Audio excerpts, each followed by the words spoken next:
thank you, everyone. Then we are on talk 3 today, and our first presenter is Ron Bosworth, from XENON Systems, and he's going to talk about modern multi-tenancy solution for HPC and AI clusters supporting Kubernetes and machine learning operation. Whew. Well done. It's very long. Thank you, Ron.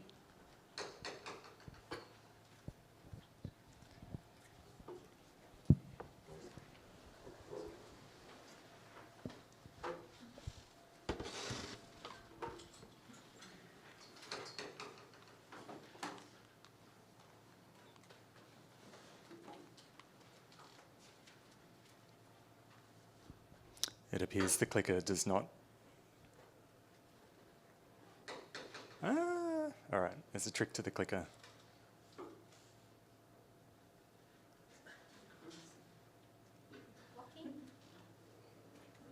I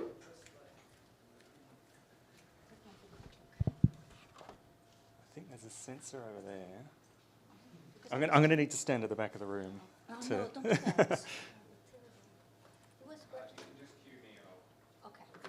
All right. Yeah, we'll remove that.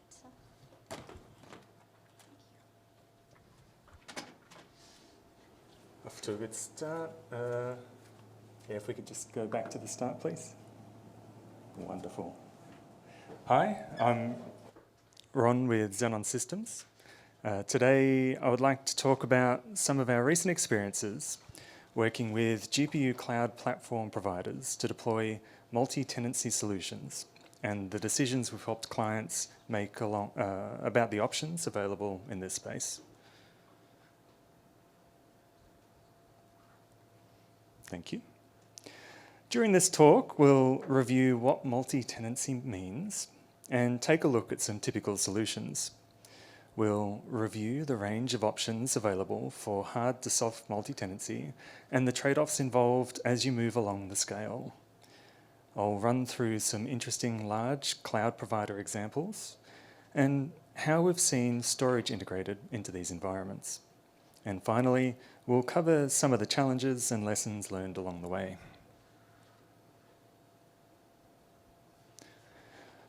What exactly is multi-tenancy? In general, it's when you have multiple groups of users sharing the same system with a degree of logical isolation from each other. Sometimes it's multiple users within the same team, collaboratively running workloads that may need to communicate with each other. This is typically what you would see with classic HPC batch systems, which you will find at many universities and supercomputing centres. Or you can have multiple teams within the same organisation who operate independently, where it's preferable to have some level of isolation between the teams.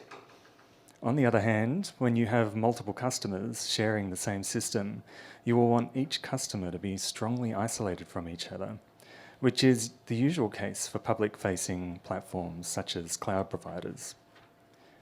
So what are our options for implementing multi-tenancy architectures? You could simply have dedicated hardware for each tenant. So each tenant is physically isolated from one another. We see this with clients who are seeking large amounts of dedicated infrastructure.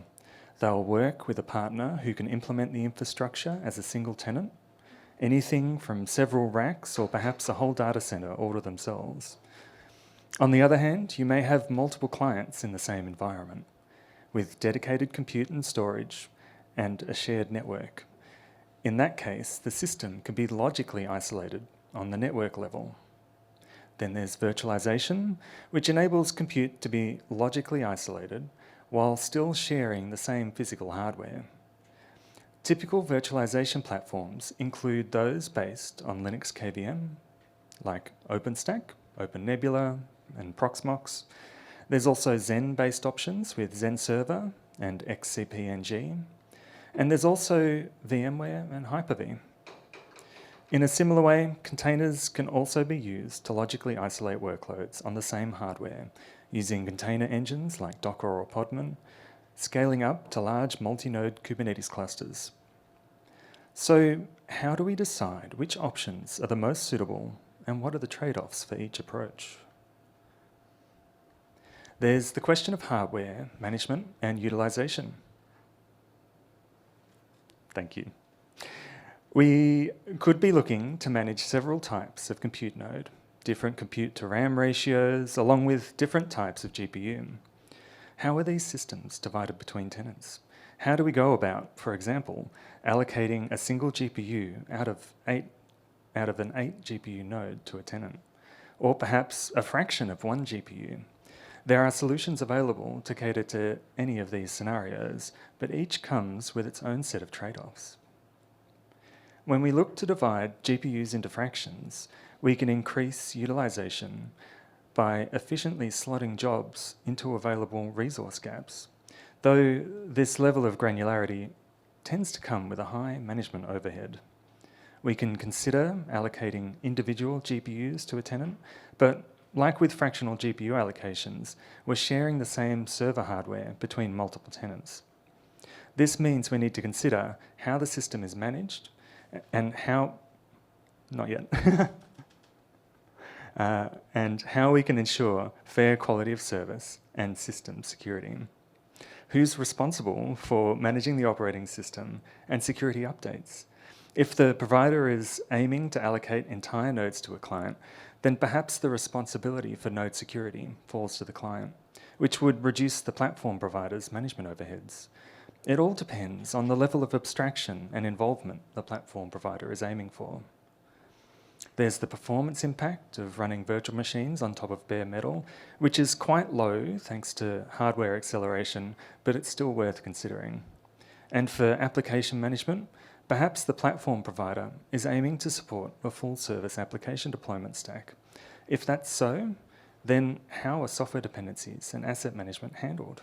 Who's responsible for securing which components?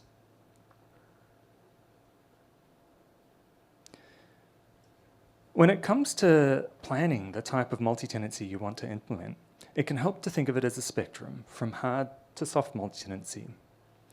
The hard side of the spectrum is more focused on hardware level controls, moving from separate physical networks and compute to shared network hardware with network virtualization and separate compute, through to shared hardware and separate compute virtualization. Beyond that, there's containerization, including Kubernetes, which can use namespaces and virtual networks to isolate tenants from another. Then there's application level controls, software managed processes, workflow allocations, and software as a service multi-tenancy platforms where tenant access is managed using identity and role-based access controls. In general, it comes down to balancing the required features against the management and configuration overheads. Let's take a closer look at implementing hard multi-tenancy at the network level. We recommend this approach for larger cloud providers who are looking to onboard multiple clients. In this architecture, there are several different network types to consider. There's the north-south network, which is designed to handle traffic between the compute nodes and the outside world, or any other supporting systems like data storage. This network is typically high-speed Ethernet and supports RDMA over converged Ethernet, known as RoCE, to enable very low latency data transfers to and from locally connected systems. There's the east-west network, which is designed to provide high-speed, very low latency, non-blocking communication between the compute nodes. This network can be high-speed Ethernet with RoCE support, or perhaps InfiniBand to enable distributed parallel compute jobs that require a large amount of inter-node communication, such as when training a large language model. And finally, there's the out-of-band network, which is designed so the cloud providers can connect to all switches, storage, and compute nodes to enable easy configuration and maintenance. This network is typically gigabit Ethernet. Usually, only the platform maintainer has access. Across the network, traffic is controlled using VLANs, route leaking, ACLs and firewalls, and in the case of InfiniBand, the network can be segmented using partition keys. These networks can be provisioned manually, configuring the switches, manually by configuring the switches, semi-automatically using config as code systems like Ansible, and fully automatically using software-defined networking and cloud management tools such as Netris, ANA, or Rafe, just to name a few. The software-defined networking solutions are great for keeping up with configuration churn expected when onboarding tenants, as the network configuration can become quite complex, involving EVPN, VXLAN, BGP, and a leaf-spine architecture with configurations of at least 11 network links per node, 8 for the east-west network, 2 to 4 for the north-south network, and 1 to 2 for the out-of-band network. Configuring the network manually is not recommended, but if you must, then we recommend leaning on tools like Ansible to assist with automating and testing as much as possible.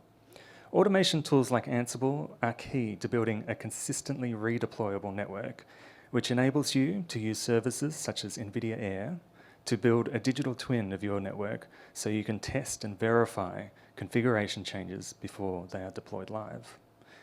If you're using a software-defined networking solution, be prepared to build the network configuration from scratch, as importing an existing network is usually not recommended or supported.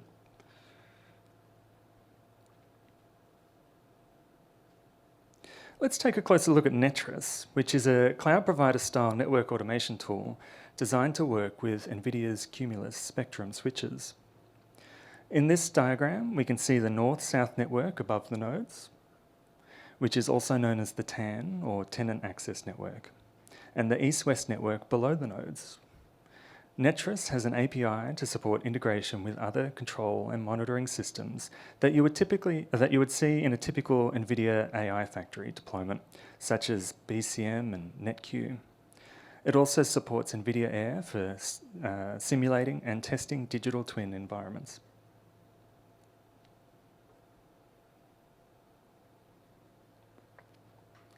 Using Netris really helps manage the large number of links involved, especially in the east-west network, which is designed to be non-blocking and therefore requires many more links between the leaves and the spines.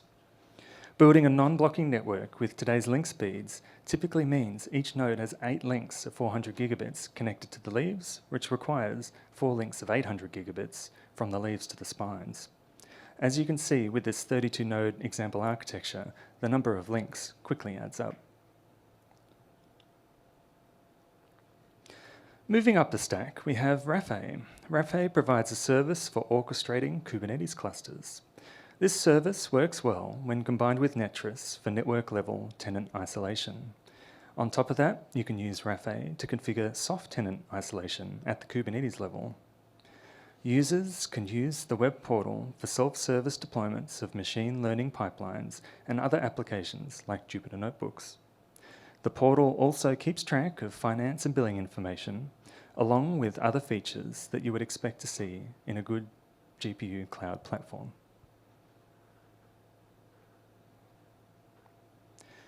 On the left, there's a high-level system architecture diagram showing how everything can be connected.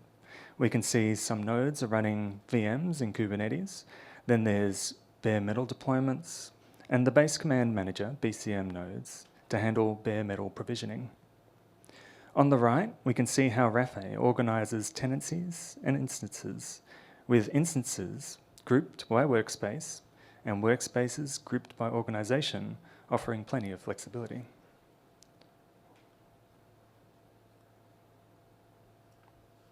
Then there's the question of data storage, which can be an interesting challenge too.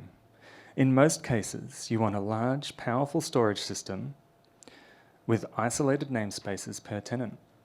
Network access to those namespaces is enabled by using isolated virtual IP addresses pools to manage traffic at the network level. There's additional security controls that can be implemented at the protocol level and integrations with identity providers for each tenant. Other features typically include encryption, both in-flight and at rest, quotas, and quality of service. There's several storage solutions available that support multi-tenancy, plenty of details to consider.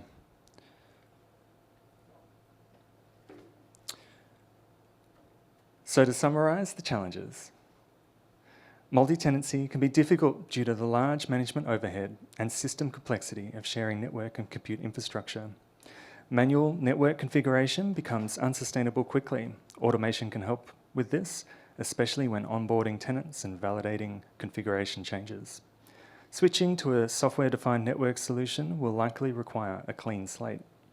There's a variety of approaches to implementing multi-tenancy, and many of the approaches can be combined. Carefully consider your requirements and plan for the future. Changing direction could be challenging to manage. And be sure to pick the right solution and partner for the implementation. Thank you for your time. Thank you very much, Ron. We are a little late, but we have a few minutes for questions. If any of you have any question that you would like to ask Ron about? If you don't, I have one.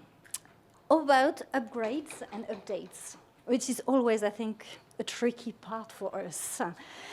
Any advice on that that you would like to give? Because when you have, all the tools, all the GPUs, and the different Kubernetes, how do you think we should manage that? So updates and upgrades, always tricky.